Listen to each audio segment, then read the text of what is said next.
my name's Brooke with WTI, and I have to show you the most beautiful mirror by TETOTE. I'm in love with this. It's the prettiest mirror I have in my house. One of my favorite features about this mirror is just how versatile it is and how easy it was to install. I can put it up on the wall, and I did it myself with no help from my husband, and it was not hard. It was very easy, self-explanatory, and that's what I need. So if I can do it, I think anyone can do it. I like how sturdy it is on the wall, and I love the high quality, so I'm not worried about it falling on me. Plus, this frame pops out, which just makes it look more streamlined, and it looks more styled, and it's perfect for this space. In fact, I found this mirror could actually go in a lot of places in my home. So that just made me feel really excited, like there's a way to style my house and make it look a little nicer and more modern,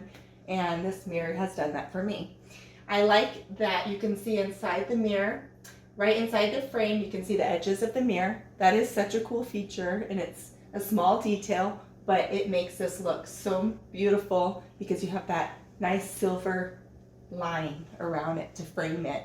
Just another beautiful feature that makes me feel like this mirror is unique. It's really fun for me to have just a clean, crystal clear mirror in my house, adding more light and giving me an opportunity to not fight with my kids with the mirror, getting ready to get out of the house, or just seeing something that I didn't want to see and I need to fix it before I go. This mirror has added a lot of style in a spot that needed some help, and I'm so happy with it, and that's my point of view.